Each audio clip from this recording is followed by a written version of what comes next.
Gabriel Rodríguez Martínez y por Alejandro Álvarez Nieves, quienes han sido tan amables de aceptar estar en este comité.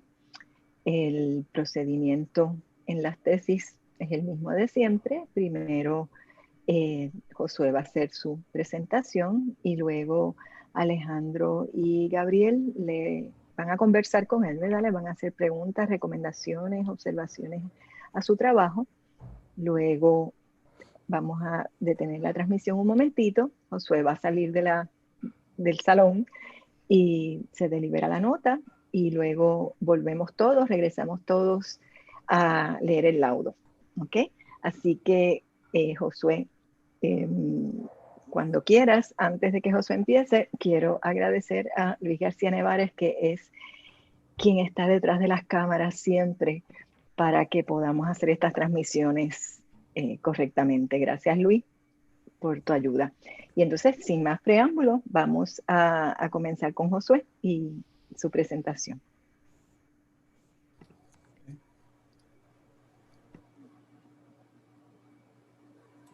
Déjame compartir aquí la presentación. Ok. Bueno, primero que todo, pues, muchas gracias, Aurora, por todo tu trabajo en la traducción, por todos tus comentarios, tus observaciones. En verdad que han sido súper valiosos, me han ayudado en todo el proceso y estoy sumamente agradecido. Quiero darle las gracias también a Gabriel y a Alejandro por aceptar ser mis lectores. Sé que fue quizás un poco a última hora, pero muchas gracias por haber aceptado. Espero que hayan disfrutado la traducción y sé que sus comentarios me van a ayudar mucho a que el producto final sea algo sumamente excelente. Pues ahora voy a empezar. Mi traducción es de una novela corta de Esteban Tollinchi Camacho. Se titula Primo Vere. Está en un libro con otro texto que se titula El Hijo. Él lo escribió en el 1962 y lo publicó en el 1963 en Múnich. Y no voy a hablar tanto del texto porque eso me toca un poco más adelante. Voy a empezar hablando sobre Esteban Tollinchi y dar una breve nota biográfica. Okay.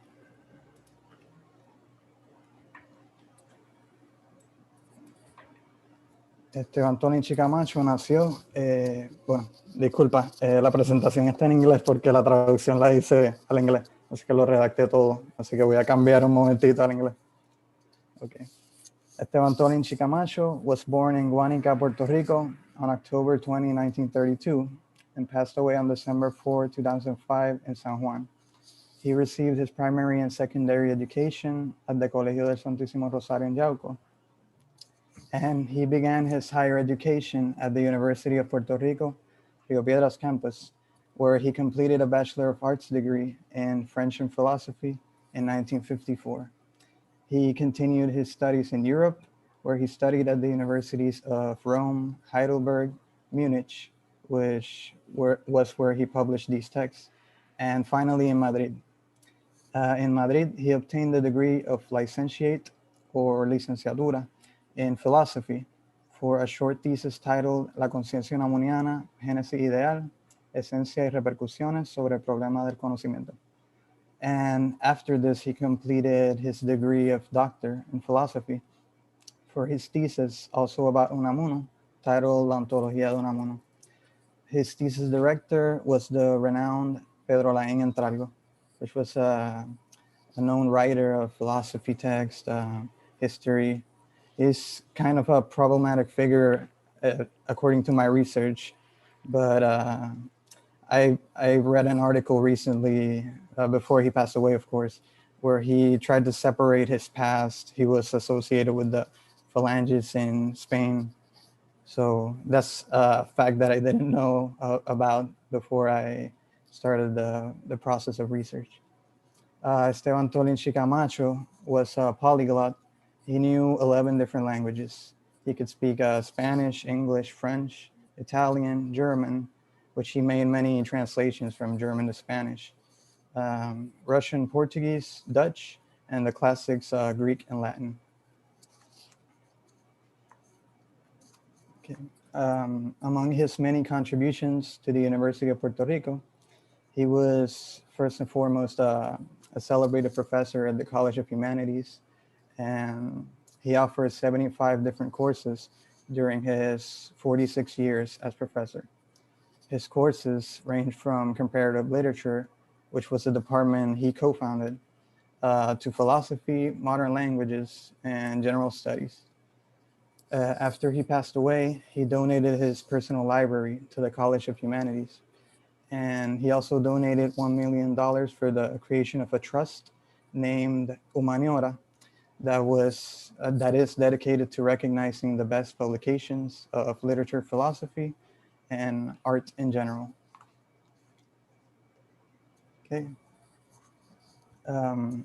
He received some awards, recognitions, and among them, the most important one, I believe, is that he was the first professor of the College of Humanities to be given the recognition of Distinguished Professor, which is the highest award for professors of this institution.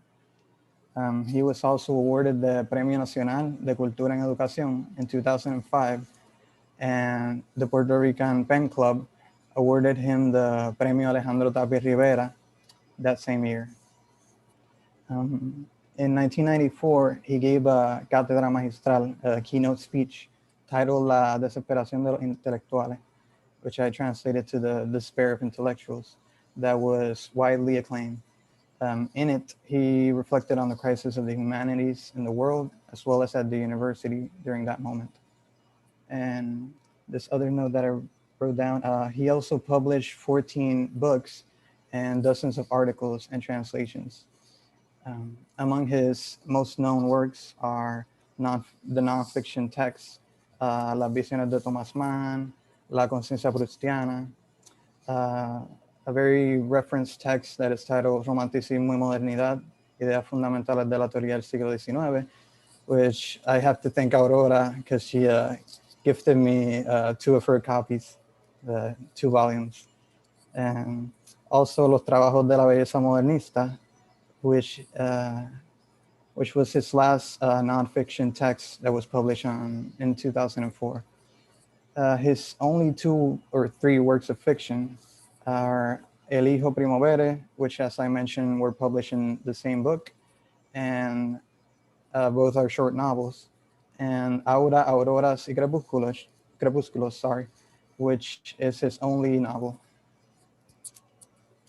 These are some images of his nonfiction texts. Las Visiones de Thomas Mann, the 2 volumes of Romanticismo y Modernidad, and his last published text, which was Los Trabajos de la Belleza Modernista, 1848-1945. Okay, now moving on, this is a brief analysis, more theoretical description of the text.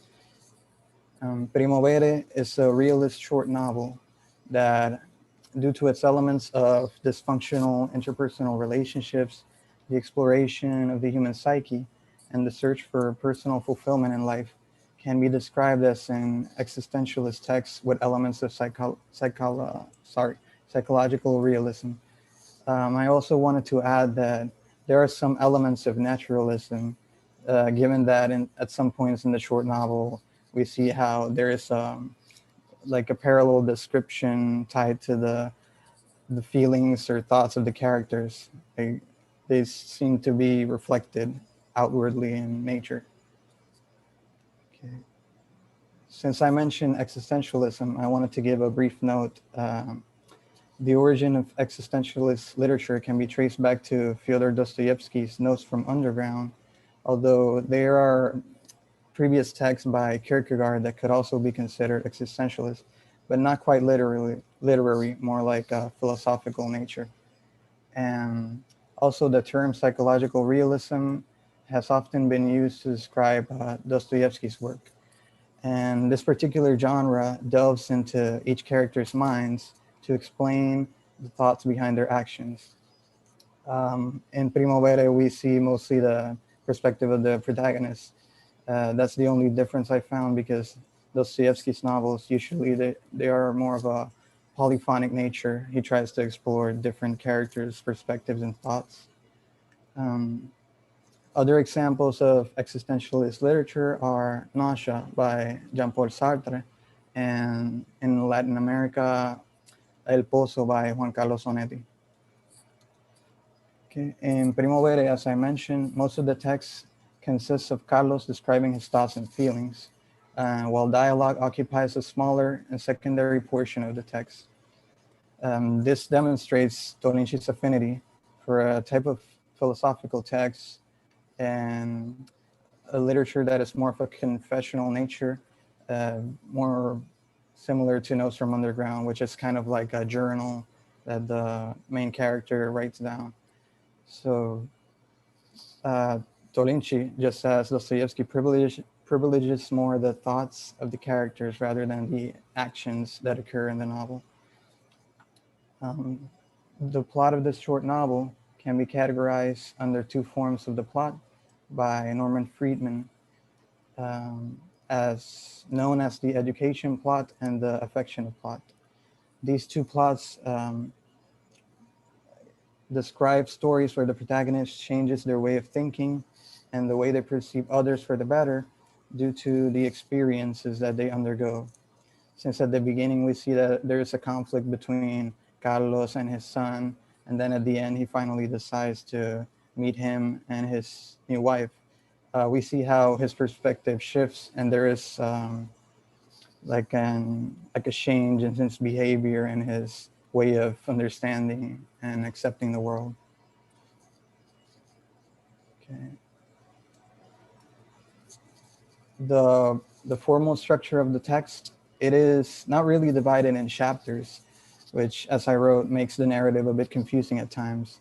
But however, Tollinchi does identify changes in time or space by beginning a new scene a few paragraphs below, by leaving a significant amount of blank space, or by following the next scene or chapter in the next page.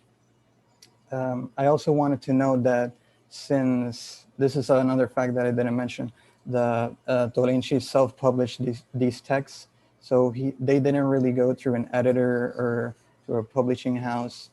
So I found a few textual or typographical errors, which were commonly just one letter that they had to, one word that had to be changed.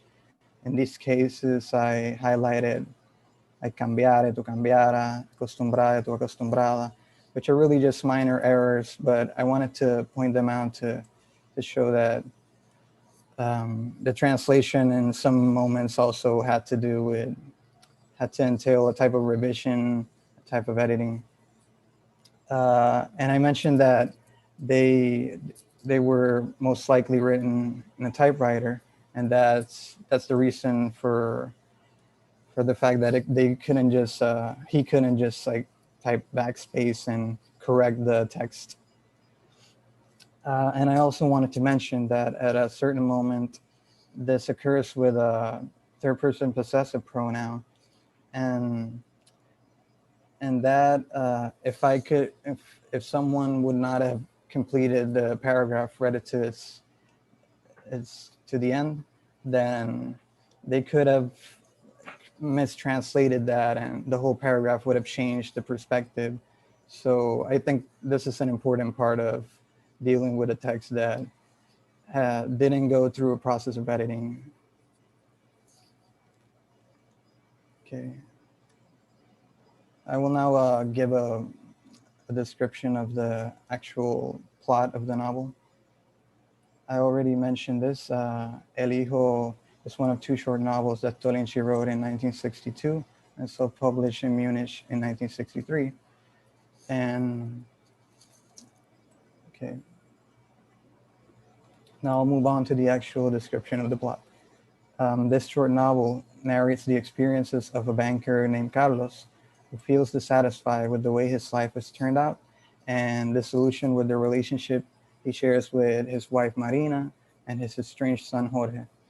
When he recognizes that how they have both grown distant, added to his feelings of futility at his job, he at a certain point that this job could be done by a machine. He realizes he must change something about his situation. He decides to travel to New York on a whim and leaves behind all his work-related and personal responsibilities.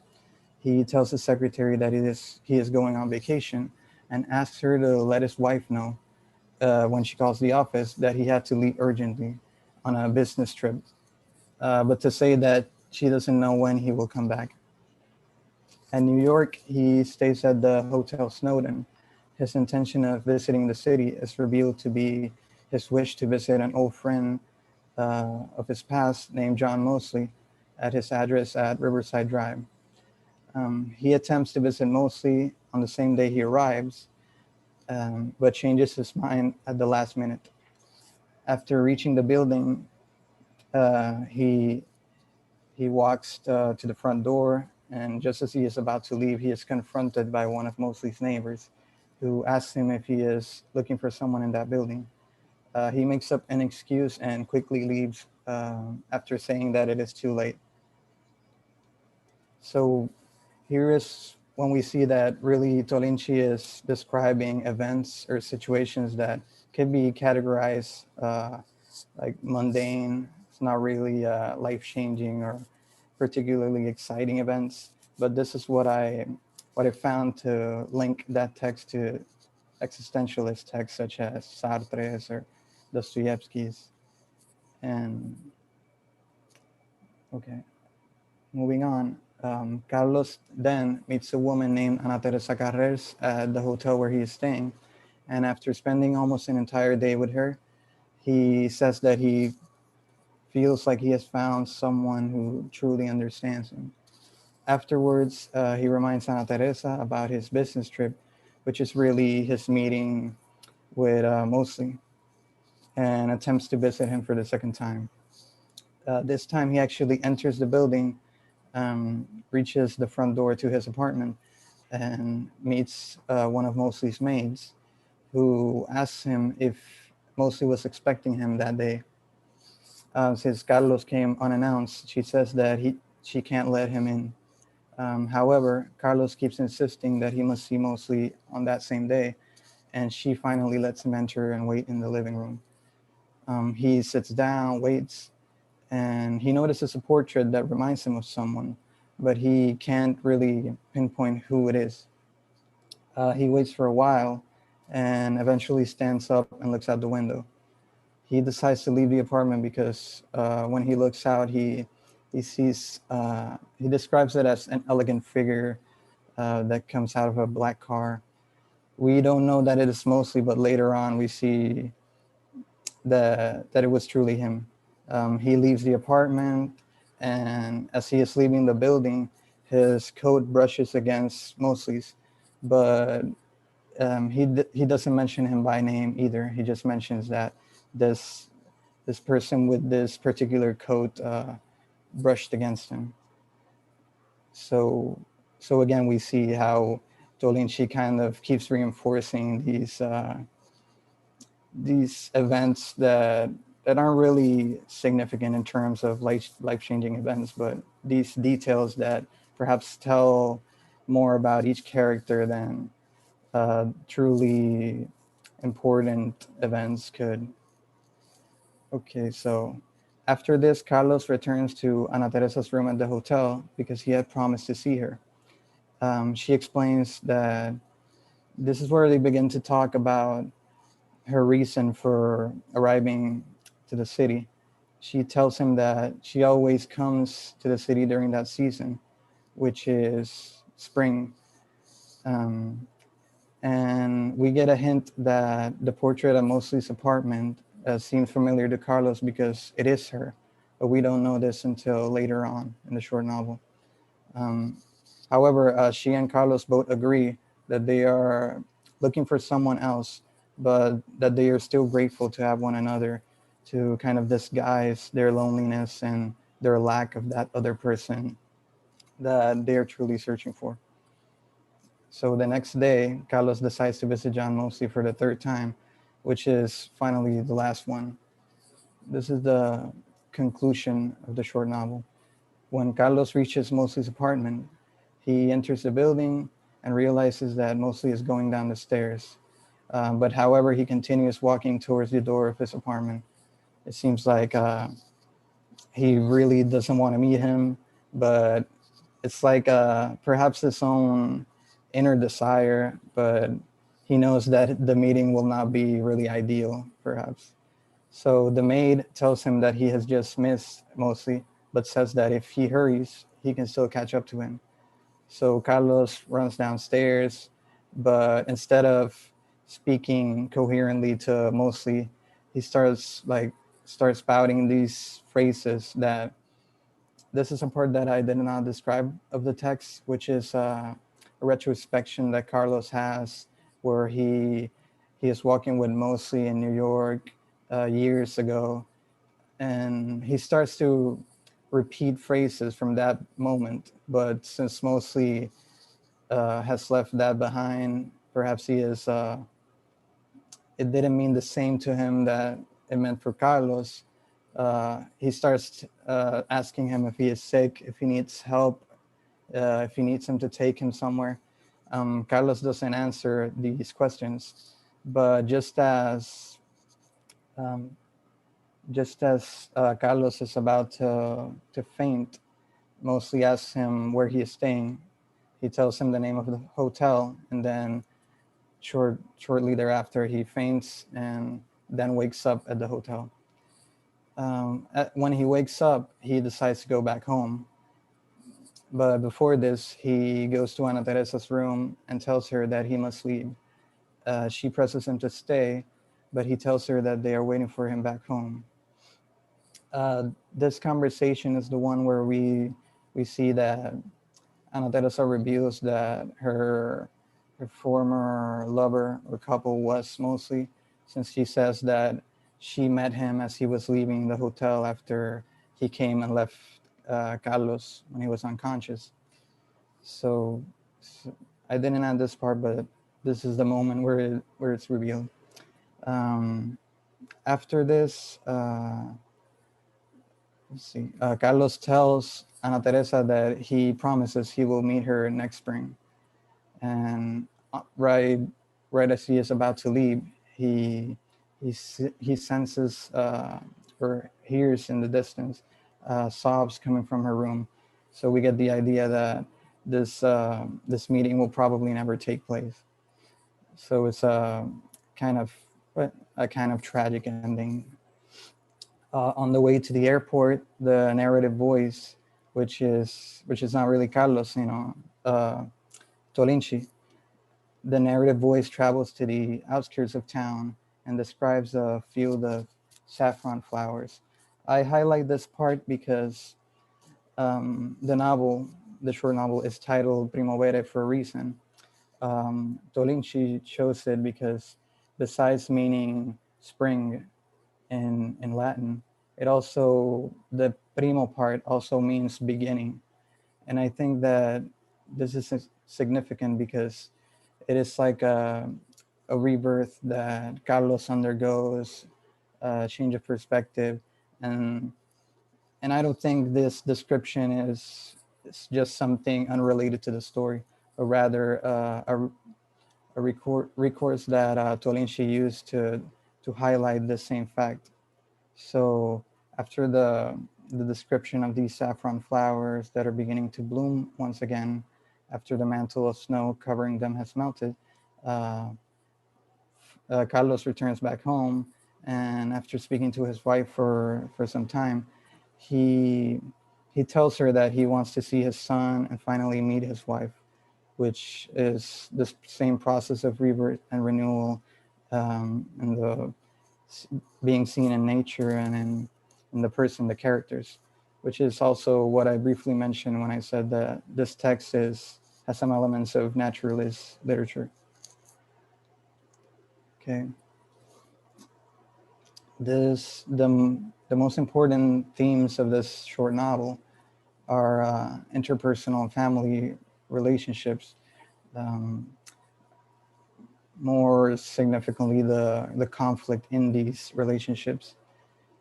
And I I wrote down some phrases, some quotes from the novel that illustrate these points. The first one is a conversation right as the short novel begins between Carlos and his wife Marina. Uh, his wife tells her, referring to Jorge, their son, if he doesn't matter to you anymore, let him come whenever he wants to. To which Carlos responds, it's all the same to me, really, but to see him again under these circumstances, isn't it better for everyone if we did not see each other ever again? Which, besides demonstrating this lack of this problem that Carlos has with his son, it also hints that he wants a change from his whole situation, because if we notice, he is not saying it isn't better for the both of us to not see each other again, but everyone. Perhaps it's just a slip, but it's a detail that I noticed, and perhaps it's like what begins his thinking process to finally decide to leave, even if only for a while. The other aspect about this short novel is that it has some elements of philosophical literature, particularly in moments where Carlos is thinking about the direction of humanity, or he tries to like give this description of how human society is at this moment, how it could be improved. So this is a phrase that demonstrates this type of desire and self-fulfillment that Carlos is chasing after. He says, everything in that world consisted of desire and yearning for wealth, for fame, for acceptance, for respect, for love, for beauty, for greatness, for individuality. Everyone suffered because no one was satisfied with who they were, which is also in a way contradictory, because Carlos does not really accept who he is. He wishes to change his situation. But at this moment, he is describing this fact because he is comparing like his own philosophy with that of his friend Mosley. He at that moment considers that his sacrifice has been worth the struggle, that that one should be satisfied with what one has, but in this regard, Carlos seems to change his mind, because he shows that he is willing to change what he has, what he has worked hard for, to try something different. But also, if we consider the ending of the short novel, we see that even though he goes through this process where he tries to mimic John Mosley's personal philosophy, which is more of a hedonistic or individualistic one, he changes and returns to his own reality and accepts it radically. The other important theme that I mentioned previously deals with self-renewal and change, related to the importance of spring in the short novel. And I added the phrase, the quote that highlights that moment where the narrative voice is describing the flowers. It says, in the parks and the outskirts of the city, saffron flowers peeked out along the snowy fields. And this phrase, I related it to the last decision that Carlos makes regarding his son, which is when he tells his wife, "Oh, I'll call him tomorrow and tell him that I want to see him, tell him to come by here or the office, and tell him to bring his wife, tell him that I want to meet her." So this is the most significant theme, I would say, in this short novel, going from the title to the final action in the novel. Okay. With regards to the value of the translation and the audience, this will be the first literary work of Esteban Tollinchi to be translated. It also has its historical importance because although Tollinchi does not focus significantly on this aspect, the experience of the protagonist, Carlos, is a testimony and a first-hand account of a Puerto Rican author during the post-war time period of the 1960s in different parts of the world, including New York, where he travels to, Puerto Rico, which is where the action of the novel begins, and also some parts of Europe that are included in certain recollections that Carlos has of his past. Also, there is a historical moment that Carlos references directly. Actually, his wife is reading the newspaper and she mentions how will this crisis in Berlin, and in my process of researching, I found the 1961 Berlin crisis, which is the moment where we can contextualize the action of this short novel. Another reason for the value of this translation could be that Tollinchi's writings could reach a wider audience and have newfound recognition through translations such as this one. And also, since Tollinchi's texts, his nonfiction texts are more known than his literary ones, I think that besides rediscovering his literary works and finding some value in them, perhaps creating more scholarly articles or criticism, because that is one issue that I found when translating a text that really does not have much research, does not have many complementary works that speak about it or add to the discussion. Then this could help rediscover those literary texts and also lead to a translation of some of his other more popular nonfiction texts. With regards to the audience, this translation is primarily meant for scholars who are familiar with Tollinchi's nonfiction works, but are unaware of his literary texts.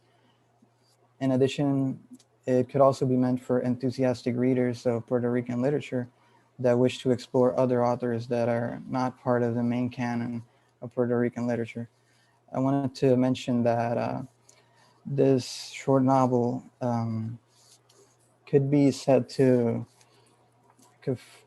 follow in the tradition of some Puerto Rican writers like José Diego Padró with his novel En Babia, or his short novel Sebastián Guenard, which is a type of Puerto Rican literature that perhaps is more westernized, is more has a more philosophical focus. It has some elements, of course, of cultural folklore, but this is perhaps in more minor details.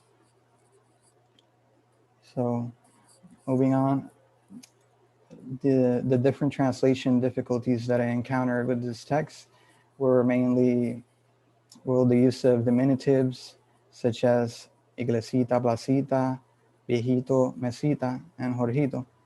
The use of the title don, this phrase paño pela, which is when Carlos enters Mosley's apartment and he sees this grand palatial hall, very decorated, very high class, with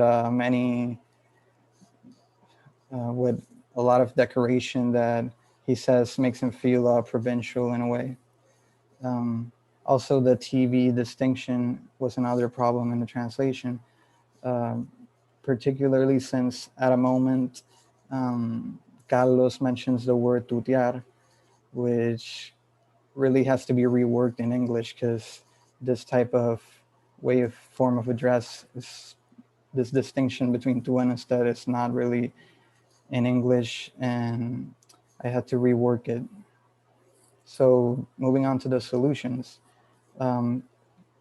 I tried to adhere closely to the source text, but also tried to make it more accessible and for new readers that wish to read this text. But since the source text oftentimes is too, one could say, like formal, or sometimes Tollinchi is a bit too proper in some senses.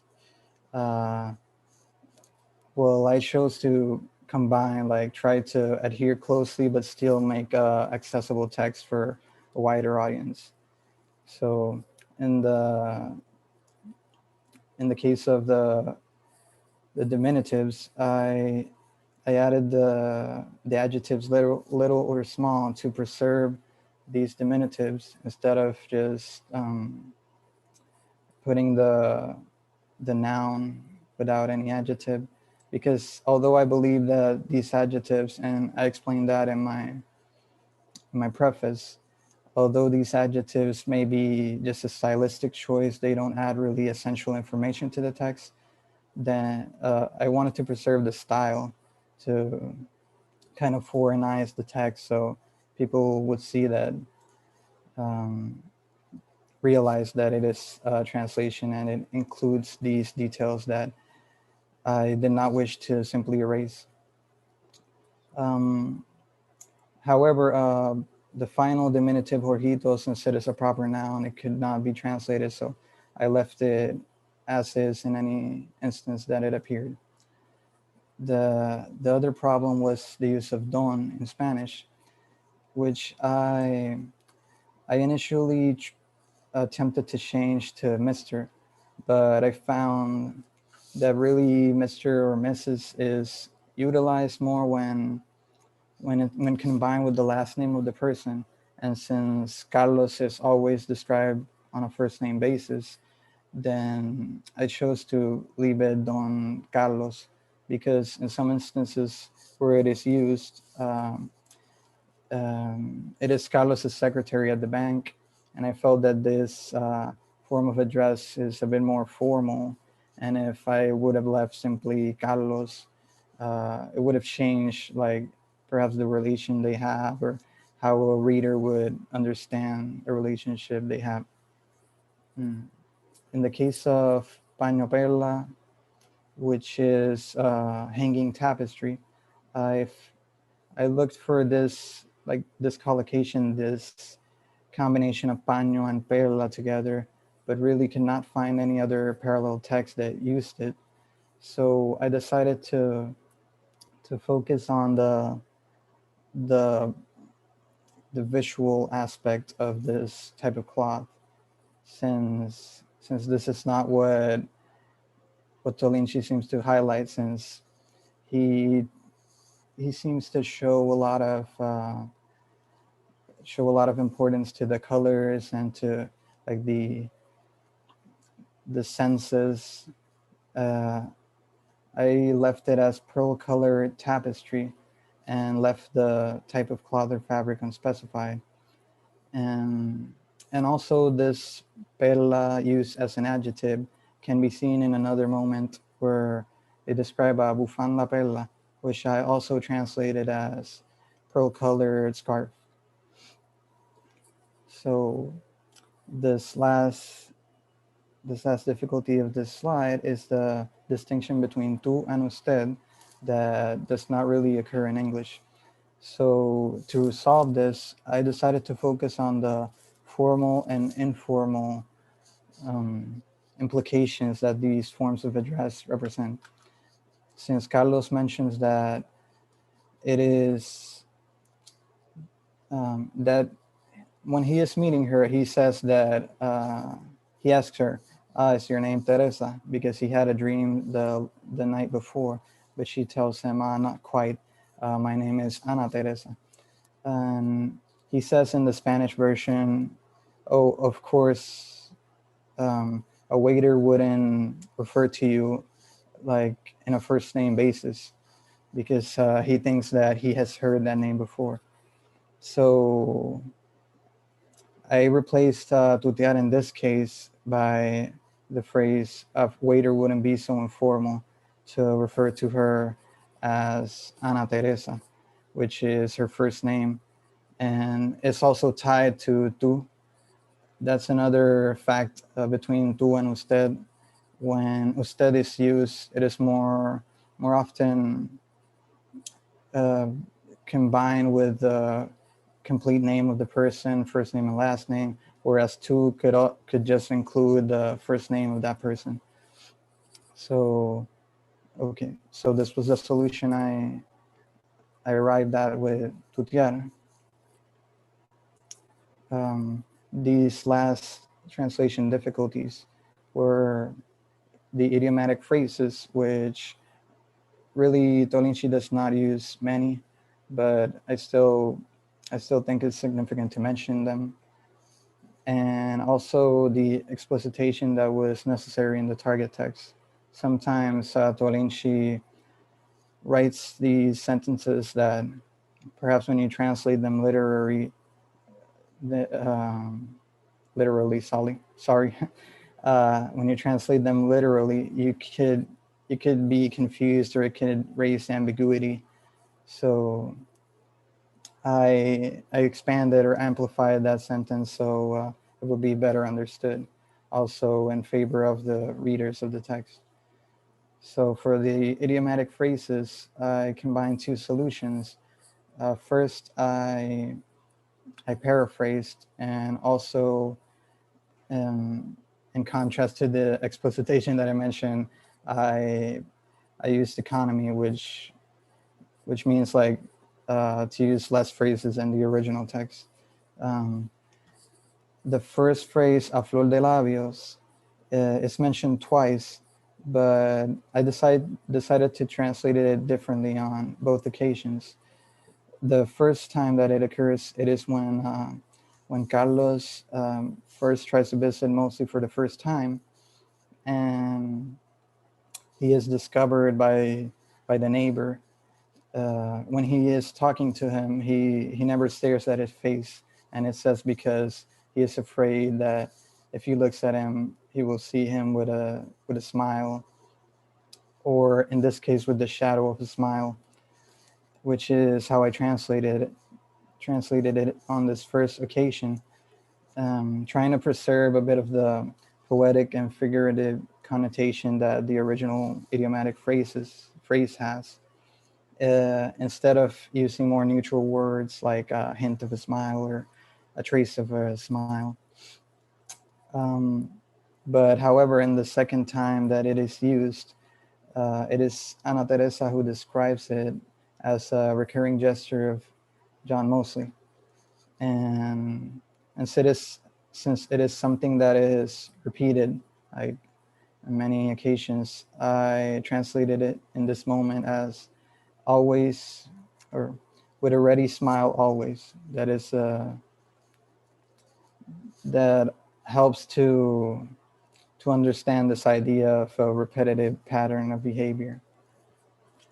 And related to the other two idiomatic phrases, a mil maravillas and de hito en hito, I paraphrase them and use economy at the expense of the phrases and their poetic meaning, just with one or two words. A mil maravilla, I translated it to marvelously, and de hito en hito translated it to fixedly.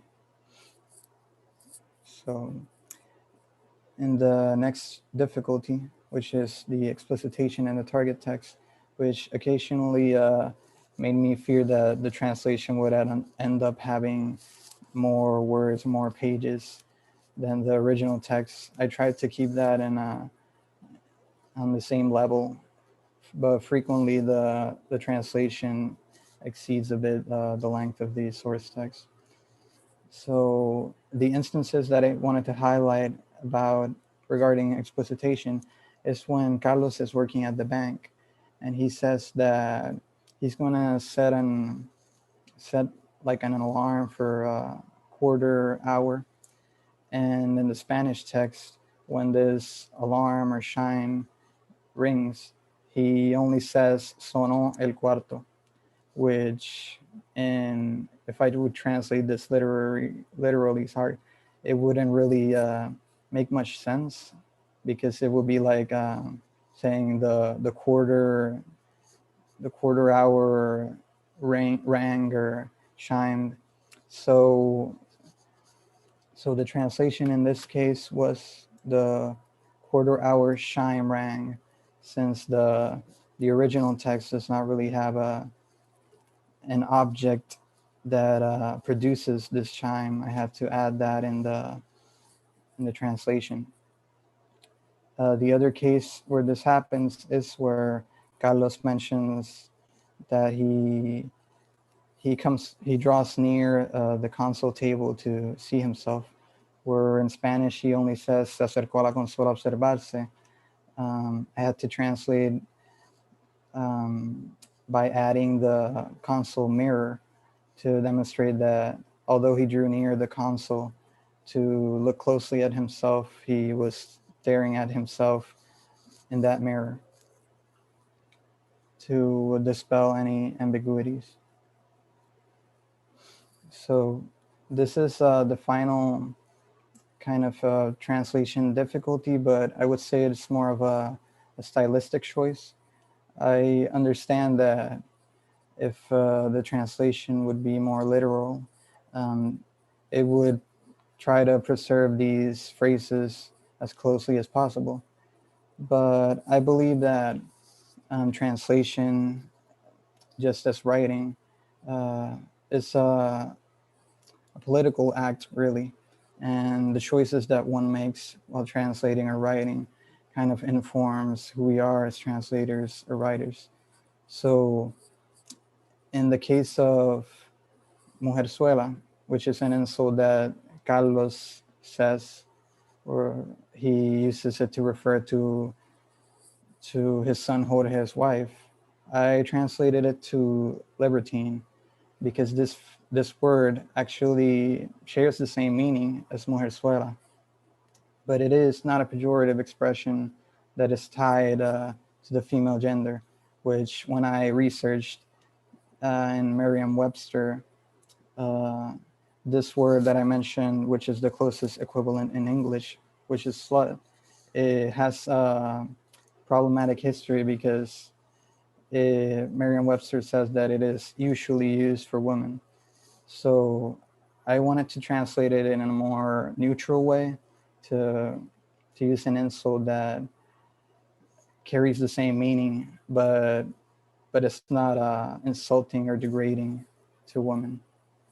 In the second case, where Carlos mentions the phrase su mujer, referring to Jorge's wife, I understand that it is not as a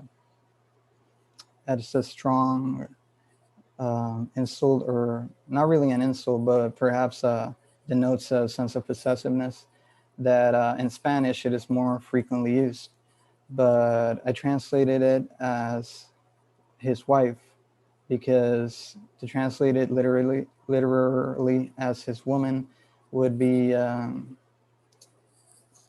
like I said, it would denote a more strong sense of possessiveness, and woman instead of wife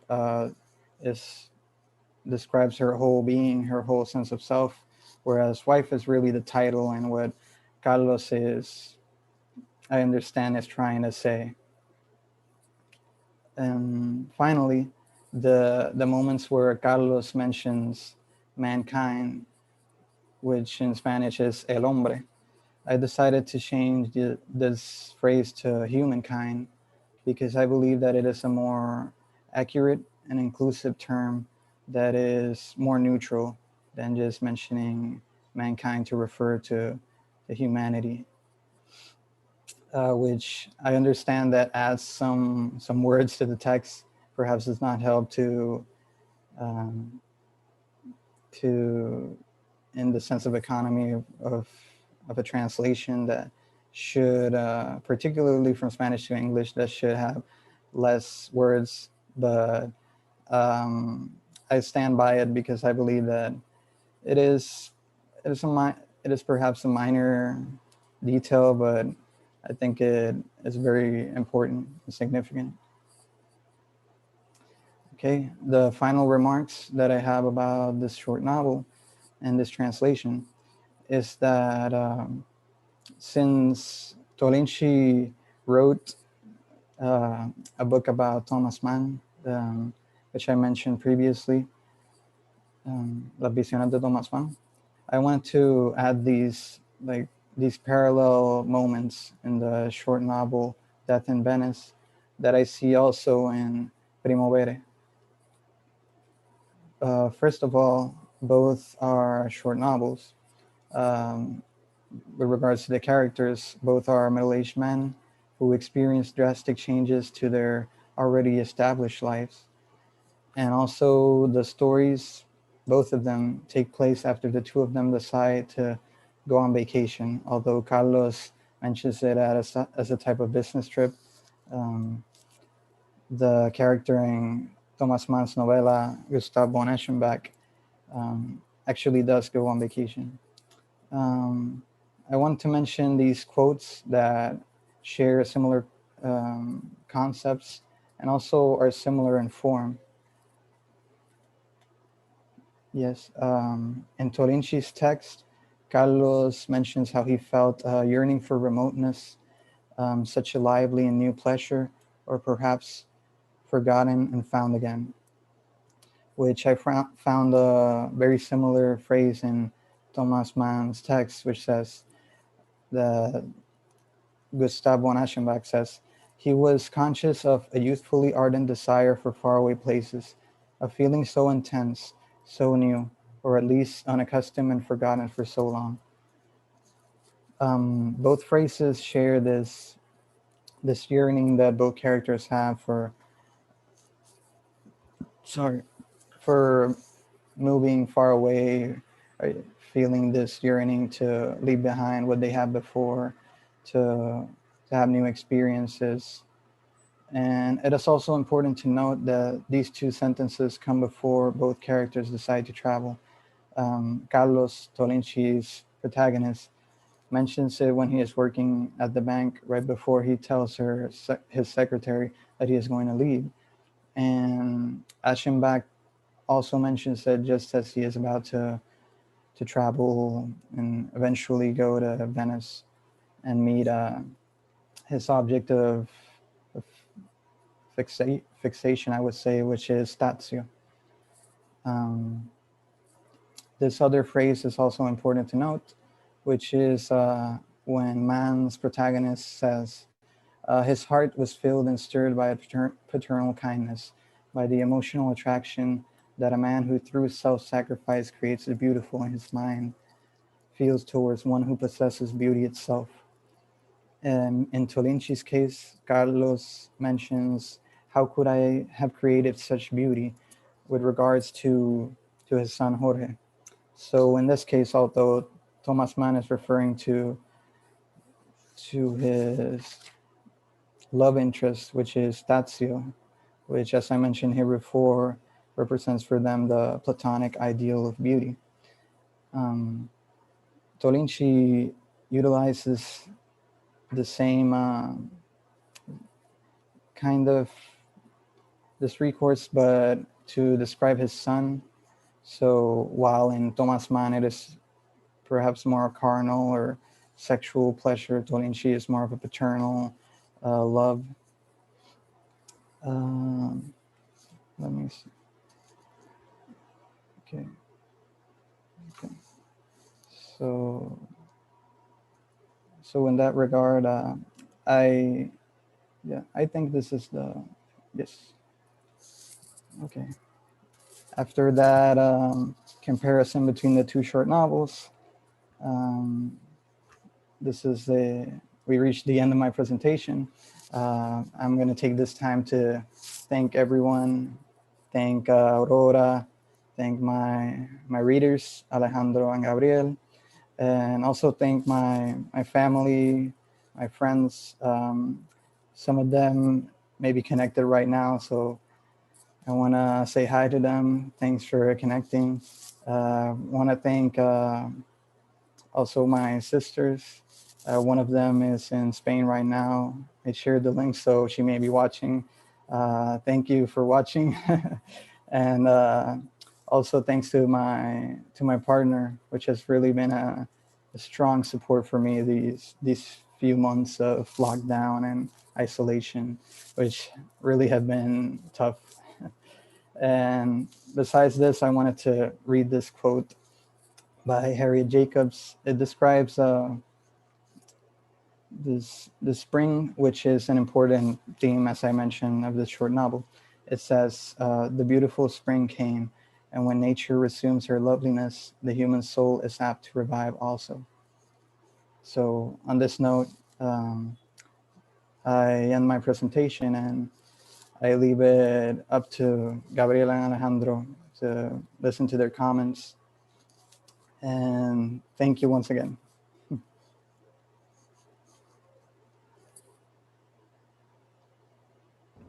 Ok, gracias por la presentación, Josué. Sí. Pues ahora le doy la palabra a Alejandro y a Gabriel, que tendrán comentarios y recomendaciones que hacer a tu traducción y a tu prefacio.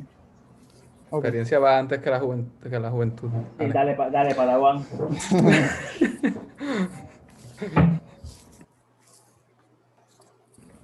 No, la experiencia va antes, tú vas tú. Ah, yo. Bueno. Sí, la experiencia va antes. Pues dale. Bueno, Josué, mira, me voy a tomar la licencia de como tu directora de tesis habla en español, yo también voy a hablar en español. Podemos hacerlo en cualquier lengua. Porque... por eso, bueno. Spanglish. Mira, voy a abrir esta defensa felicitándote por un trabajo que tiene que haber sido muy arduo, porque pues Esteban Tollinchi es arduo. Sí. Y lo digo sin ninguna pena porque fue estudiante, así que tuve ese privilegio. Sí.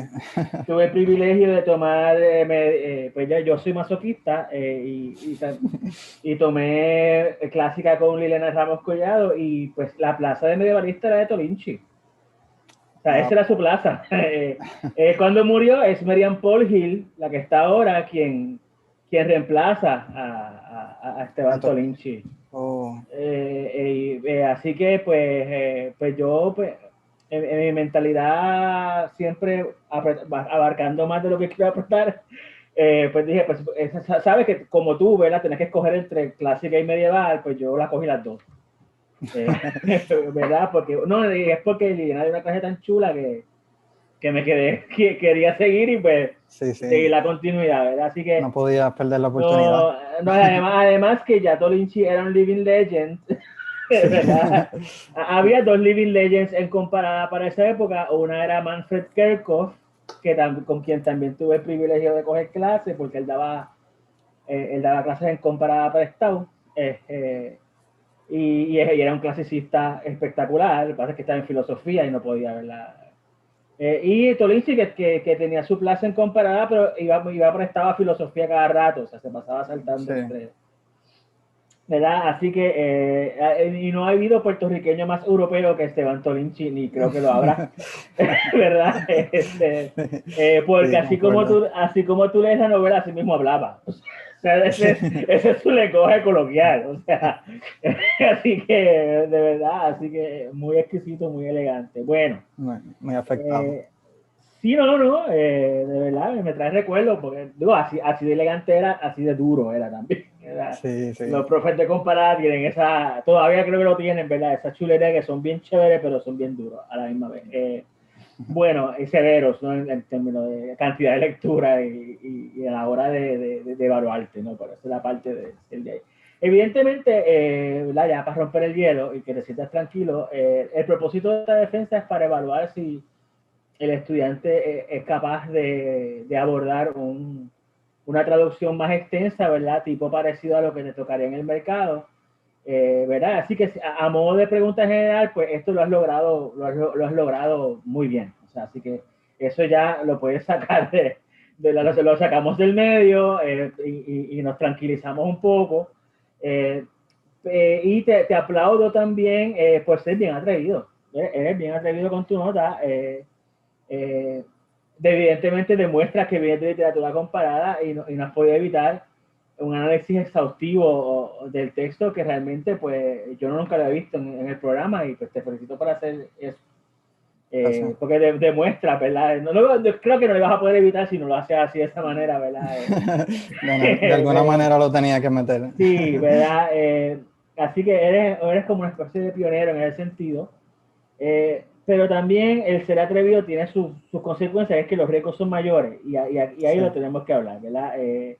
Okay. Para añadir a tu análisis, ¿verdad? Pues, siendo comparatista igual y además de Thomas Mann, que te advierto, Thomas Mann escribe en alemán, así que las citas en inglés son de alguien, no son de Thomas Mann. Sí, es una traducción. Sí, bueno, pues danos crédito, somos traductores. Disculpa. ¿Con quién? No, es una instancia que hasta yo cometí como estudiante y se me olvida, oye, pero es que si lo tradujo a alguien, vamos a darle crédito, ¿verdad? Al gremio. Sí, es una conciencia que yo tomé, de hecho, lo tomé en el doctorado, no lo tomé en el PhD, así que estamos igual. Y también veo mucho de Kafka. Hay mucho Kafka. Kafka, que era el existencialista por excelencia, ¿no? De hecho, esta novela me parece como un tratado de Platón descrito por Kafka. Eso es lo que tiene mucho de eso, ¿no? Bueno, entonces, vamos ya al texto en sí. Me parece que las soluciones que he propuesto para los problemas como el tú, por ejemplo, que ese es un problema que siempre habrá en el inglés moderno, porque quizás poca gente sepa esto, pues el inglés de hoy realmente vocea. O sea, si lo comparas con el español, realmente vocea, porque el you era lo que se usaba en el español medieval o renacentista para el vos, para dirigirse a la nobleza. Cuando tuve la novela, en las series estas de España, que al rey se le decía vos, ¿no? A la princesa se le dijera como el vos. Ese en inglés era el you, porque el thou era el tú coloquial. Así que fue al revés, el inglés perdió el thou, que es el coloquial, el más parecido al tú, y se quedó con el you para las dos. En otras palabras, el inglés vocea. El inglés fue, ¿verdad? Si lo ponemos a compararlo con el español. Así que eso es un dolor de cabeza porque no hay forma, como tú muy bien señalas, de saber esto de tutear, pues no hay forma, ya el tutear no existe en inglés. O sea, y yo creo que lo has resuelto muy bien con aquello de hablarte informal y la forma en que lo resolviste con el personaje.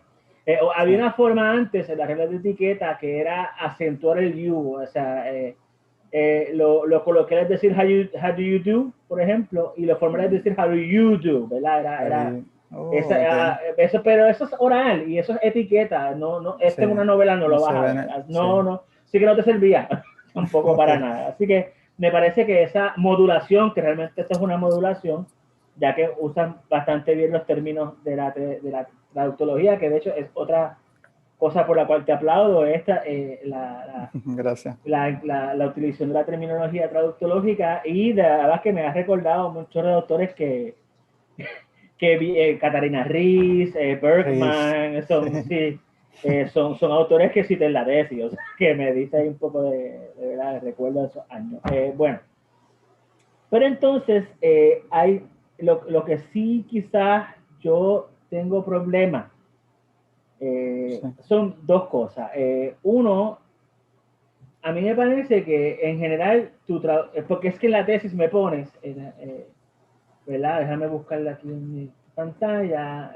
Por ejemplo, en la página 17 de tu prefacio, me concluyes, ¿verdad? Citando a Munday, que tú combinas la traducción oblicua y la domesticante. Y yo creo que no, yo creo que tú haces la oblicua y la extranjerizante, todo lo contrario, porque que eso no es nada malo, o sea, es tu enfoque, pero a la hora de leer tu traducción y comparar con lo que me has dicho, yo creo que hiciste todo lo contrario, te adheriste al texto lo más posible mientras te lo permitía.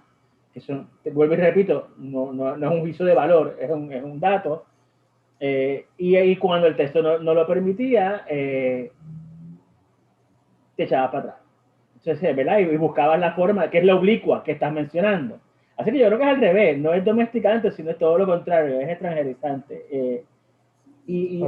Sí, eso yo lo cambiaría, o sea, porque además, bueno, yo no usaría lo de domesticante extranjerizante, pero ya que lo usaste, pues ese criterio binario no me gusta. Pero dale, lo usaste, Sí, está bien.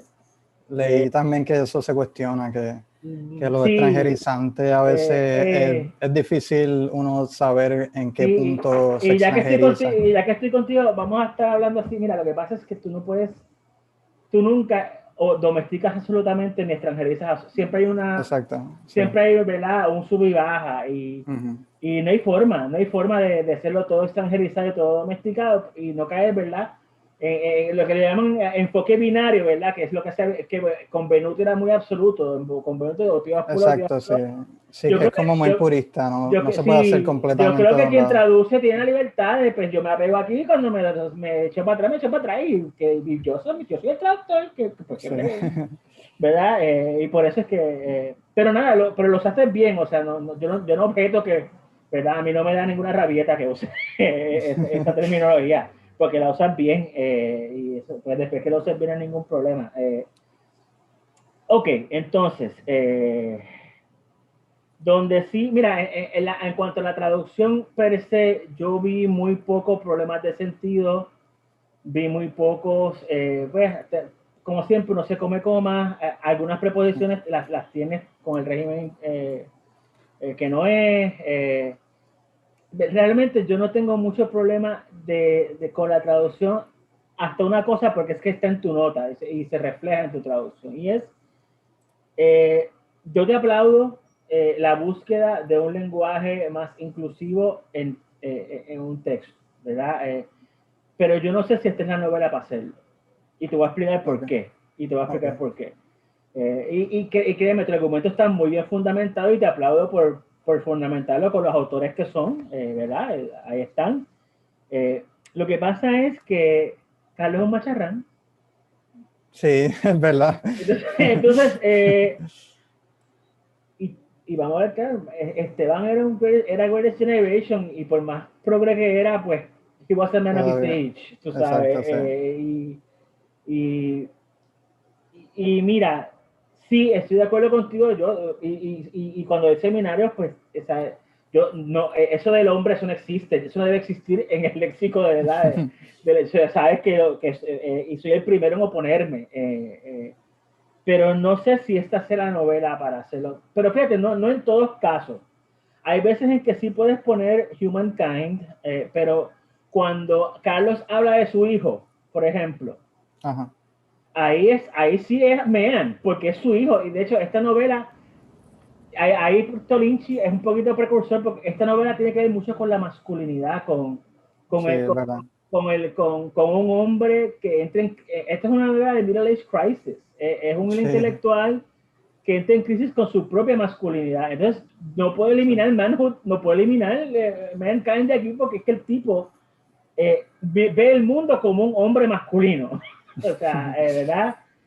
Sí te aplaudo lo de mujer como wife, eso sí es cierto, y de hecho eso proviene porque la palabra mujer es esposa en latín, mulier, realmente no describe, la mujer era fémina. Esa es la palabra latina para mujer. La mulier era la que se casaba con el marido. Por eso es que en las bodas uno se declara marido y mujer. Sí. Y eso viene de la boda romana, que la mulier es la mujer del hombre.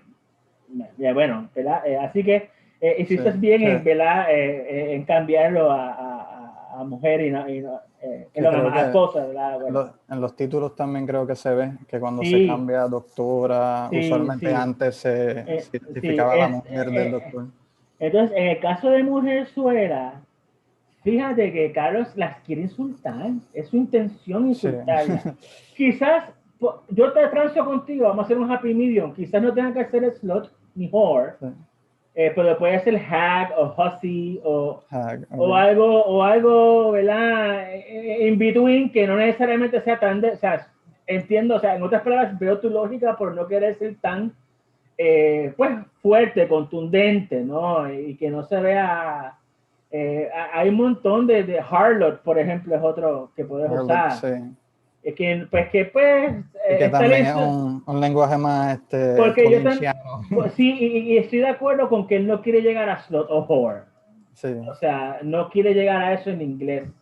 Y así que sí veo que identificaste como que diablo, pero sí hay hay eufemismos para, ¿verdad? Sí. Así que en ese sentido, pues sí. Y yo creo que ahí, pues, aunque de verdad que me da pena porque está súper bien argumentado, muy sustentado y muy investigado, pero es que no sé si este es el texto para cambiar el hombre y mankind. No sé. En cualquier otro sí, pero y no es por Esteban Tollinchi, es por el personaje, que era Carlos. Carlos, sí. Es por Carlos, porque yo creo que aquí Tollinchi está trabajando precisamente esa macharranería del intelectual progresista, ¿no? Mucho antes, de hecho, y es precursor porque eso es precisamente lo que se está escribiendo ahora, la literatura de hombres cis, ¿verdad? Es precisamente cuestionándonos eso que ya Tollinchi de los 60 trata de cuestionarse en Carlos. Y entonces, no sé si Gabriel quiere decir algo. En ese sentido, estoy bien de acuerdo con Alejandro. De hecho, me has quitado como que la mitad de los argumentos, los tengo aquí anotados y los estoy quitando uno a uno. Pero es difícil decirte, como ha dicho Alejandro, no, porque está tan bien fundamentado la teoría y de tus decisiones, que es como que, ok, esas fueron tus decisiones y la forma en que yo leí esto era, ok, lo del tuteo lo entiendo. Ya cuando el lenguaje inclusivo, yo estoy como que, lo de la mujerzuela, pero me vienes con la cita cerrando en casi tu final remarks que dices, but since this translation seeks to modernize the text rather than reproduce it word by word, ahí es como que nos pone en jaque porque realmente es como que esta es tu versión, entonces no te podemos decir mucho ni te podemos coger por ahí, pero Alejandro tiene más que decir. No, en ese sentido, pues lo que pasa es que a mí no me molesta que asumas una postura política. De hecho, pues digo que eres un atrevido y me alegra. Se siente bien, se siente y es refrescante. Que te tomes el riesgo, pero entonces, ¿cuánto de Carlos va a haber el lector en inglés? O sea, exacto, y no es un reproche, es una reflexión. Estoy tirándolo como más. Vamos a pensar esto, ¿no? Y creo que puede haber happy mediums, ¿no? Pues digo, yo solamente te mandaría a cambiar los humankind cuando habla del hijo, ¿verdad? Porque sobre todo también hablas de ahí, ahora que hablamos de no es manliness, la hombría del caballero que va con la espada corriendo para abajo, charging in the Knife Brigade, es manhood, es la hombría de la, el hijo está, mira, él está, vamos a ver, en términos no tolinchianos, Carlos está mordido porque su hijo se está convirtiendo en él. O al revés, su hijo se está convirtiendo en algo que Carlos siempre quiso ser y nunca fue. Sí. Y esa es la rabieta de Carlos con Jorgito, ¿no? Que ven el hijo, oye, yo como que, ¿verdad? Acaté todo, seguí las reglas y viene este y mira. Particularmente cuando lo describe físicamente. Que exacto. Lo describe con el cuerpo, el bigote, todos los rasgos que son masculinos. Sí. Porque sí. Manliness implica más la hombría del valiente, pero manhood implica eso, pero también la hombría de madurar, de crecer como las cosas. Y eso, fíjate, son cambios bobos. Aquí no estamos hablando, fíjate que no hemos hablado. Yo no tengo mucha cosa de oración que decirte. Realmente es una tesis bien cuidada. El vocabulario, me hiciste buscar un chorro de palabras en el diccionario, o sea, a mí me encanta eso porque yo siento que hasta me retas como lector y me encanta de verdad porque, uy, pero ¿de dónde saco esta palabra? Mira, sí, o sea que hubo ahí una investigación léxica que es bien comendable, o sea, déjame de quitarte guante en la cara y volver, de verdad, porque es que es lo injusto de las defensas que lo bueno no compensa nunca lo que tenemos que señalar, ¿verdad? Y siempre son así que en ese sentido, pero no sé si para dejarle la palabra a Gabriel, hay un problema que adolece de la propia novela y que se te reproduce y es la referencialidad. ¿A qué me refiero? ¿El uso del se o su? No, by the way, te enseñaré, esos se no son pasivos. Ten cuidado. Okay. Son reflexivos y algunos son simplemente verbos que son pseudocopulativos como el hacerse ¿verdad? Pero nada, esos realmente son boberías porque lo tienes bien señalado, es ambiguo en español, así que no es eso, son es que yo no sé quién habla, porque no sé qué hace Tollinchi, que no menciona el nombre del personaje. Yo creo que no es un estilo particular, es un error de estilo. Yo lo categorizaría como un error de estilo. O sea, ¿quién me está hablando? A veces tengo problemas. ¿Quién me está hablando? ¿Ana Teresa? ¿Me está hablando Jorge? Mira, yo hasta en un momento pensé que Jorge y Jorgito eran dos personas distintas. Y como en la página número 10 me entero, que el tipo se llama Carlos. Se vuelve a tu nota. Por eso es que Josué habla de Carlos. Claro, si es que el protagonista.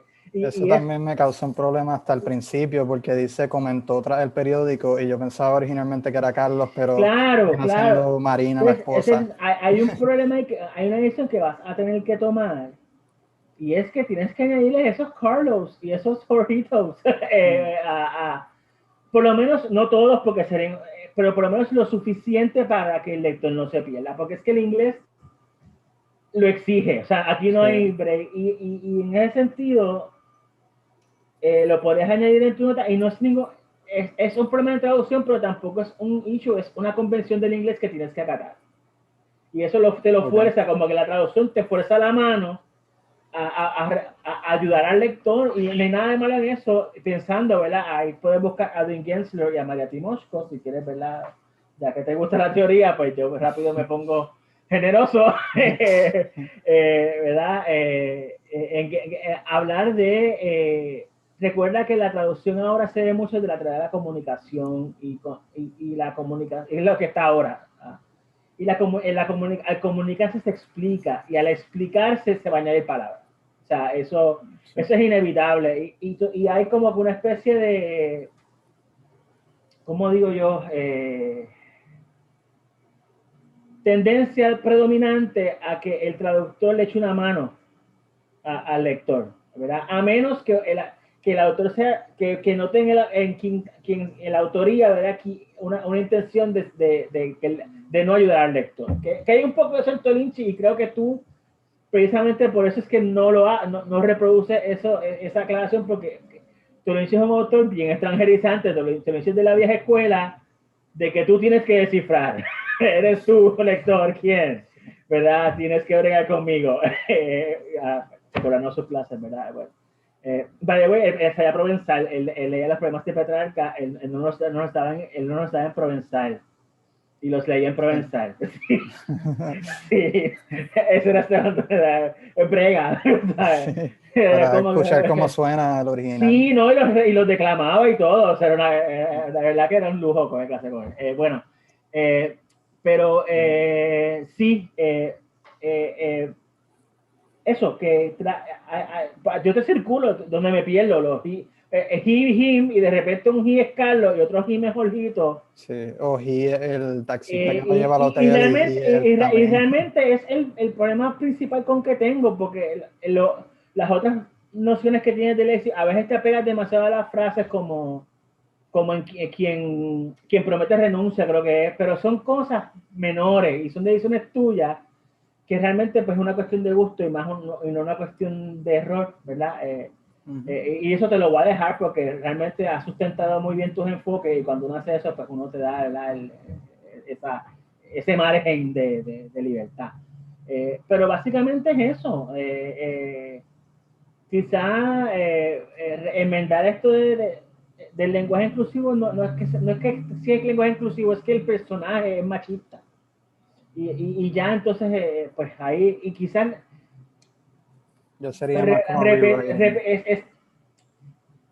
pero lo puedes, o sea, pues you can tone it down, no tienes que repetirlo, sino darme lo suficiente para que tú sepas, ok, este tipo es machista. Y ya, o sea, yo creo que puede haber un happy medium en ese nivel, y está todo el mundo bien, pero Carlos y los demás, o sea, ahí creo que los personajes de por sí, es un machismo de la época, y que sí, de hecho tampoco es un machismo excesivo, ¿no? Es este machismo académico, intelectual, ¿no? Bien sutil, pero ahí está. Y déjame ver si veo en el texto algo así, cosas que yo realmente te debería señalar.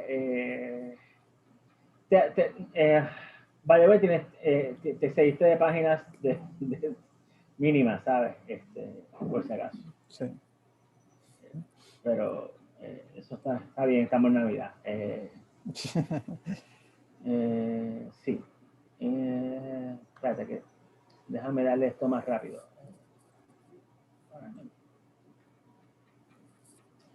Entonces, mira, bueno, una cosa bien boba, Primo Vere debe ir en italics y no entre comillas. Italics. Porque es el nombre, aunque está en un libro, ese es el nombre de la obra entera. Sí, son cosas bobas,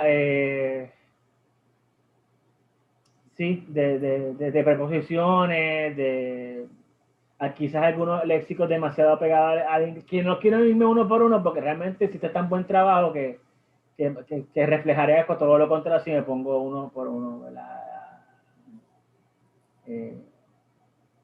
Sí, ves algunas mayúsculas, usar recent en vez de past, son cositas que no voy a...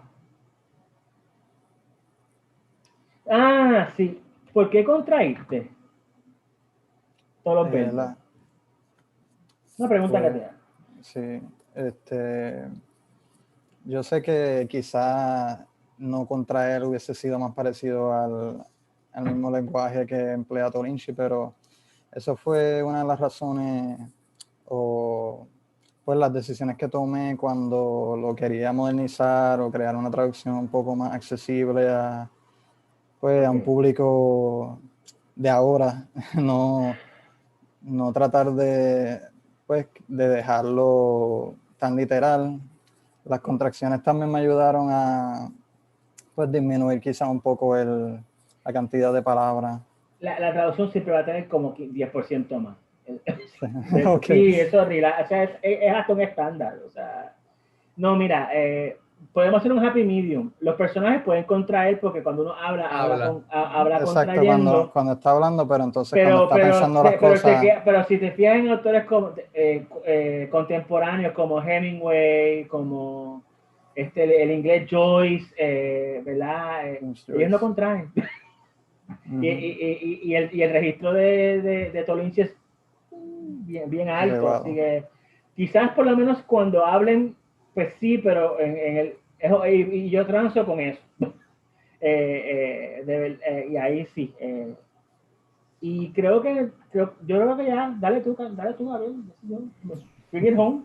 No, la verdad que no, o sea, deja cerrar porque no tengo mucho que añadir. No, di algo. Mira bueno, que dijo teoría, vamos a darle conversación. Pues por eso, primero déjame felicitar a Josué. Te he tenido en mis clases. Ha sido un placer tanto verte en la clase como verte aquí terminando tu trabajo. Sabes que también soy un afán de la teoría y cuando leí esta nota del traductor, ya yo pasa como que ya estaba decidido, como que yo sé que esto estaba bien hecho porque la forma en que armaste tus argumentos es excelente. Como mencioné anteriormente, tuve mis dudas sobre ciertas decisiones que tomaste, pero de nuevo la teoría estaba ahí. Durante el texto, pues no hay nada realmente que se pueda decir que haya sido a causa de tus decisiones, porque pues tus decisiones son tus decisiones. Sí estuve buscando la diferencia entre lo narrado versus las conversaciones, y eso fue algo que yo miré y me detuve a mirarlo para hacer el mismo argumento que Alejandro acaba de hacer sobre si contraer sí o no, porque yo no soy un fanático, como previo maestro de inglés escolar, no soy fanático de las contracciones en texto así, pero sé que el registro y la persona en quien escribe es pues Tollinchi. Yo no tengo la misma experiencia con Tollinchi que Alejandro. Me parece que en papel esta persona es sumamente interesante, así que ese trabajo de exponer quién era Tollinchi a una nueva audiencia te funcionó porque yo rápido lo leí, quién fue este gran persona que tuvimos aquí y que ni nos dimos cuenta, o por lo menos yo no me di cuenta porque mi generación fue justamente después, falleció justamente cuando yo estaba empezando mis estudios en la universidad, así que nos los perdimos. Habiendo dicho eso, la cita que mencioné anteriormente dice que buscas modernizar este texto. También mencionas que el traductor, the translator must not be a passive bystander, y tomaste las decisiones que tomaste. Sin embargo, hay por lo menos de las pocas cosas que nos menciona Alejandro, una de las cosas es que siento que, y esto, de nuevo, esto fue algo que me pasó a mí con mi defensa de tesis, con mi texto, y tengo a mi director al lado mío, ahí mismito, y otro de los lectores estaba por ahí tras Lo bastidores. escogiste tú, a mí no se lo mente, pero tú escogiste Esto el texto. fue, así que, ¿saben qué? Es que yo empecé a leer esta tesis, tu traducción primero para ver cómo fluía, para después leerla en español, después poner lado a lado. Sí. Y en inglés hay partes donde la falta, estas reflexivas, el abuso reflexivo o la falta de pronombres y de nombre en el texto fuente se traducen mejor porque el inglés lo requiere, lo exige. Tú tienes que poner un pronombre ahí, tú tienes. Sí. Pero en algunas instancias, como ya estabas hablando de algo, se supone que ya se sepa de quién está hablando y continuabas la oración. Y en inglés suena tan poco natural cuando algo no tiene un pronombre, estás hablando que parecen hasta fragmentos de oraciones en versión, Okay. en parte. Tengo una versión por aquí que subrayé. De nuevo, esto es algo que permea el texto, pero es porque la fuente es así, no es que es, pero déjame ver si lo encuentro. Lo tuve que subrayar hace un tiempo atrás. En lo que lo encuentro, no sé por qué no me aparece. Bueno, vamos a darlo ahí. Eso es el único que si se fuese a buscar realmente para modernizar ese texto, entonces como dijo Alejandro, tendrías que el texto completo hacerlo movible en el inglés, que tenga su pronombre, que se sepa de quién se está hablando, porque esta jerga eh, del autor me parece bien que es como estos intelectuales que a veces se van tanto en el hoyo negro de ellos mismos que ellos escriben para ellos y ellos entienden Sí. a quién se están refiriendo, pero nosotros los lectores estamos como que, pero dime a quién tú le estás hablando.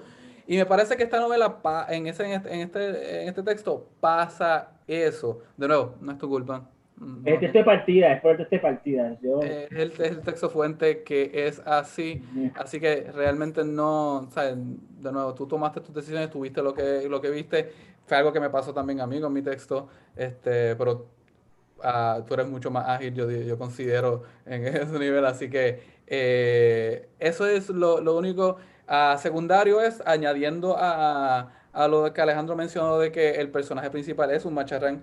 Yo siento que no solamente la narrativa, la forma de narración de este texto es reflectivo del autor, sino que también el personaje es un reflejo del autor. Yo veo mucho del autor en el personaje, por lo tanto yo pienso que el sentido de dejarle lo de macharrán es algo que es de la época que yo creo que al cambiarlo estás borrando quién fue el autor, quién escribió y el contexto en el que se escribe, por lo tanto creo que no es la mejor decisión. De nuevo, Alejandro ya habló de eso, no tengo que redundar en esos puntos.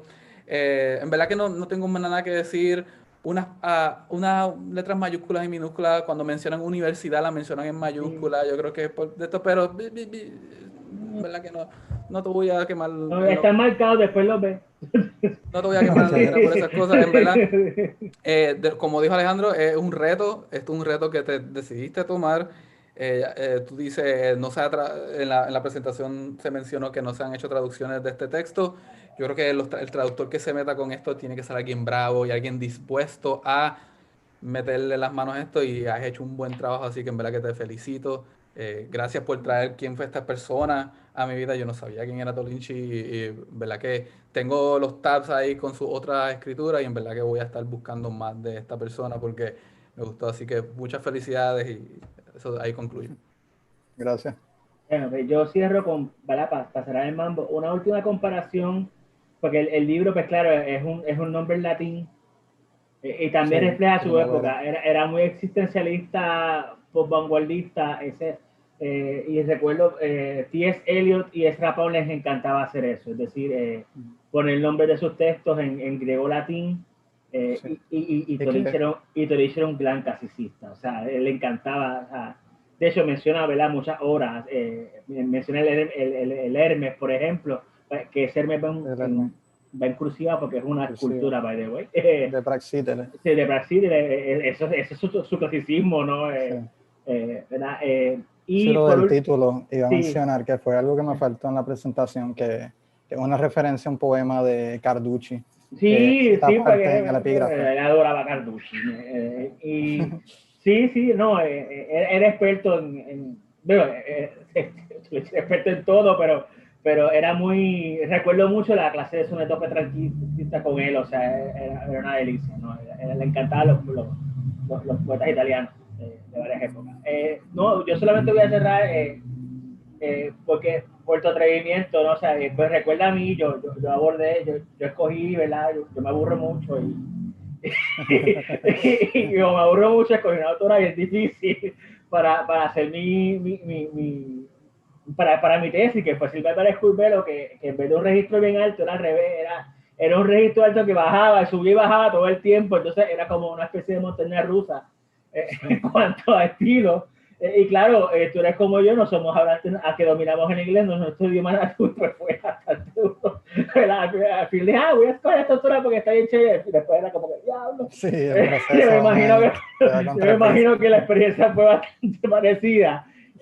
Pero en cierto sentido, no, hablando ahora en serio, me gusta ver que pues, ese sentimiento, esa pasión por el reto de la traducción, pues sigue, ¿no? Que no fue ni el primer atrevido, ni tampoco soy el último atrevido en grado de ser PGT, y sobre todo porque no solamente tú vienes por la misma ruta que yo, que es la ruta comparada a PGT, y ver que pues vienen otros detrás de mí que pues lo hacen con ese atrevimiento y que salen muy bien y lo hacen con éxito, pues nada, pues como que me hace la Navidad un poquito, ¿no? Y pues gracias por eso, de verdad, y que nada, adelante, no sé si tú me tienes que vas a seguir estudiando, así que sigue para adelante, de verdad, tienes una mente muy analítica y muy minuciosa a la hora no solamente de abordar la traducción, sino la literatura, así que lo que quieras hacer, yo no sé para qué lo vas a decidir, todavía no me perdonan en comparar a haberme ido para acá, todavía me lo reprochan, yo no te lo voy a reprochar si quieres seguir literatura o si quieres seguir traductología o lo que sea que vayas a seguir, pues dale para adelante que tienes el camino ya bastante apertrechado ahí, ¿ok? Sí, gracias. Así que nada, con eso termino. Bueno, pues muchas gracias Alejandro y Gabriel por sus observaciones. Yo añado, ¿verdad?, que trabajar con Josué llegaba con sus ideas muy claras y llegaba muy decidido, y tuvimos unas discusiones de lo más interesantes, que yo trataba de persuadirlo de algo y él terminaba decidiendo que yo hubiese querido estar ahí, de verdad, en esa discusión. Fue para mí como supervisora, como consejera de tesis, fue un viaje muy divertido, y además pues los que somos comparatistas, ¿verdad? Yo también estudié literatura comparada, yo también estudié literatura, pues este tipo de proyecto con el trasfondo que trae Josué, porque me acuerdo cuando lo tuve en mi primera clase, que uno de los primeros ejercicios fue traducir un pedacito de un texto literario, y me deslumbré, me dije, ay, habla como, es de los nuestros, ¿verdad? Y se conoce su teoría, y para mí fue un reto también, porque trabajar con una persona inteligente y obstinada, pues es un reto, y fue un proceso también de mucho aprendizaje. Esto del manhood y del lenguaje inclusivo lo hablamos, ¿verdad? Y reconozco lo que dices, lo que propones, Alejandro, y lo que propone Gabriel sobre esa masculinidad, y estoy de acuerdo con ustedes. Y pienso que la reflexión posterior que hará Josué ahora con su tesis luego de esta... A mí me gusta, perdona que te interrumpa, a mí me gusta mucho que sea como que enrocado y decir, no, yo lo voy a cambiar, porque crea una conversación. O sea, sí, qué sé yo, tenemos quizás 10 años de distancia en cuanto a generación, que eso no es nada, pero yo quizás no me hubiese atrevido. En mi generación todavía no. Sí queríamos. Pero la verdad, como que. No, todavía. Ahí en el frente de batalla venían los ingleses y nos mataban a flechas, ¿verdad? Y no nos dejaban. No nos dejaban. Para más decirte, yo que vengo del campo de la historia, porque mi bachillerato fue en historia, uno de los profesores que yo tuve es Albacio Luis García, el historiador, que también viene de la vieja escuela. Él nos decía a nosotros, escriban yo cuando escriban, yo pienso, porque eso era algo totalmente diferente, porque antes era pues nosotros, el colectivo este que te lavan las manos Sí, y no nadie es culpable, pero él exacto. nos decía, di yo pienso esto, yo quiero hacer esto en los escritos. Y esto te estoy hablando que esto fue 2009, 2008, no es muy hace mucho tiempo. Bueno, sí, no, Sí, vamos a dejarlo ahí, no fue hace mucho tiempo. no, no es ayer. Más o menos. No, pero sí, el que te hayas enrocado es bueno porque precisamente lo que hace falta sobre la inclusividad y sobre toda esta masculinidad es precisamente posicionarse para empezar a conversar. Y creo que lo hiciste a propósito y sigue haciéndolo. Aunque te digamos que no, sigue haciéndolo, sigue haciéndolo. Por lo menos se discute y Sí, pues eso se aclara no, las cosas. y creo que no, ahora hablando, porque es que como escritor es mi obsesión, precisamente trabajar la masculinidad y sobre todo para mí que es bien difícil porque yo soy el hombre cis heterosexual opresor y por ende, y quiero cambiar eso, pero precisamente me topo con que soy el hombre cis mazarrán opresor. ¿Y eso qué hago? No, y llevo con este pensamiento desde hace muchos años, ¿no? Y tener estudiantes que me ponen pues sigue pensando, Alejandro, sigue. Hasta ahora estoy todavía, lo comparto contigo, es que, bueno, quiero hacerlo, pero no puedo abordar esta conversación si no es desde el privilegio y el poder, porque ahí es donde estoy. Pues se puede partir de ahí, yo creo que sí. Y hasta ahí me quedé. ¿Cómo? Pues ahí. Pues, pero conversar contigo me motiva a que esa conversación tiene que seguir dándose y que sí, nosotros, opresores cis veteranos heterosexuales, sí podemos pensar en esto sin abordar esto mal, ¿no? Sí, y dando, sobre todo, escuchando, sobre todo, dando margen, sobre todo, escuchar, sobre todo. Cállate tú Exacto. y Sí, sí. deja que el otro hable, Dejarla. aunque yo hablo mucho y interrumpo todo el tiempo, pero no importa. Pero sí me gusta mucho que te hayas enrocado porque me fuerzas. Coño, pues, ¿cómo la abordo ahora? Espérate. ¿No? Y de verdad que, pues nada, gracias por eso. Gracias por eso, porque es el reto de mi generación. Es romper cómo yo siendo parte del poder ayudo a desplazar ese poder. Ese es mi reto, por lo menos el mío y lo asumo. Y si me siguen gente como tú, pues me da me da mucho aire para seguir tratando. Bueno, pues ahora, Luis, te voy a pedir que por favor detengas la transmisión y Josué, nos das un momentito para deliberar la nota y regresamos enseguida, no se lo pierdan. David, sales sale. Hola. Hola, ya estamos aquí de vuelta para darle la nota a Josué. Josué, me llena de alegría y de orgullo decirte que el comité te ha dado un sobresaliente por tu trabajo. Ay, gracias. Y nuevamente te digo que fue un placer trabajar contigo. Fue un placer discutir contigo, fue un placer ver cómo fuiste armando este texto y cómo fuiste armando tu razonamiento de tu traducción. Es un trabajo verdaderamente excelente, como siempre has sido excelente tú. Y mientras estábamos discutiendo, que Luis se coló en la discusión, Luis quería que te comentáramos un poco de lo que habíamos discutido mientras deliberábamos la nota, ¿verdad? No nos cabe la menor duda de que tu trabajo es sobresaliente. Sin embargo, pues ha habido mixed reviews sobre el texto fuente, ¿verdad? Yo creo que tu pasión, el amor y la compasión con la que trataste el texto, porque creo que todos estamos de acuerdo en que quizás es un texto que si hubiese tenido un buen editor, ¿verdad? Qué buen vasallo si hubiese buen señor, qué buena novela si tuviese buen editor, pues quizás el entusiasmo, pues nuestros lectores no se mueren por el texto fuente, pero sí ven en tu proyecto de traducción una coherencia de lo que dices que vas a hacer en el prefacio y lo que haces en efecto en el texto. Y Alejandro resumió, ¿verdad, Alejandro? Dilo tú, ¿verdad? Porque tú lo dijiste No, tan bueno, bonito.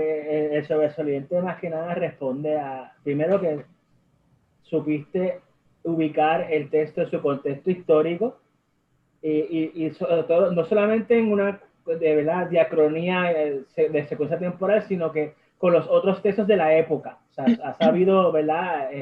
Integrar a Tollinchi en una tradición de textos paralelos muy, muy importante y además que una vez partes de ahí a integrar tu propio enfoque en un marco traductológico que es de estudiante doctoral, te voy a decir, que es de estudiante doctoral. O sea, aquí ya hay dos, y yo estaba escuchando, eran 3 doctorados de la gente que ha estudiado por la doctora de Salamanca.